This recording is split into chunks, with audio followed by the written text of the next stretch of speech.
आपने सर जो उपयोगिता की बात की, तो इसमें किसी न किसी स्तर पर सामने वाला व्यक्ति किसी भी व्यक्ति से जिससे वो इंटरेक्ट कर रहा है, शारीरिक स्तर पर या भावनात्मक स्तर पर या आर्थिक स्तर पर,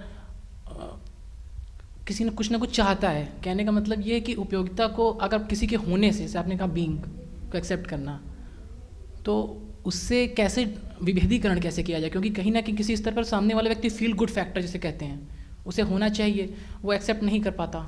जनरली केस में ऐसा ही देखने को आता है, तो इस पर कुछ बताएं।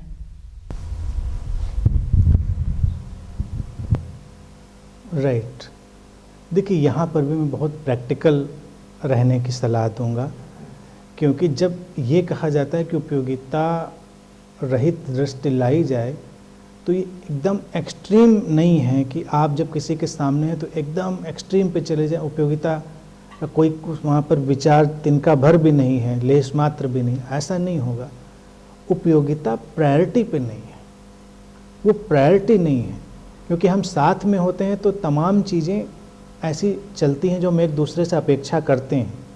ये अपेक्षा करना है, तो वो अपेक्षा करना बुरा नहीं है, अपेक्षा करना सामान्य है। एक दूसरे से हम अपेक्षा कर सकते हैं कई बातों की, लेकिन उनके पूरे होने या ना होने से हमारे संबंधों पर या एक दूसरे के होने पर कोई बहुत फर्क नहीं पड़ता है।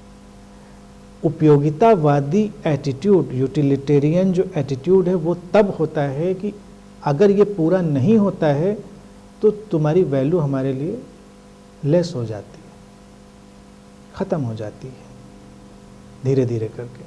वो एटीट्यूड नहीं है। बाकी साथ में होंगे, चाहे आप दोस्तों में ही साथ में हों, चाहे अपने रिश्तों में साथ में हों, म्यूचुअली कुछ आकांक्षाएं एक दूसरे की तरफ आती जाती रहेंगी। वो मानवीय अंतर संबंध का जो इंटर ह्यूमन रिलेशनशिप है उसका हिस्सा है, सब पार्ट है, तो उसमें कोई अड़चन नहीं, उसमें बिल्कुल प्रैक्टिकल रहना चाहिए।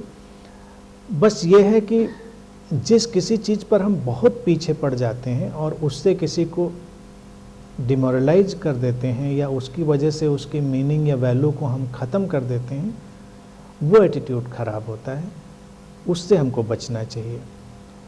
बाकी जितनी भी चीज़ें हैं म्यूचुअल हैपनिंग में होती रहेंगी, उसका हमें स्वागत करना चाहिए। वो एक ह्यूमन है, नॉर्मल है।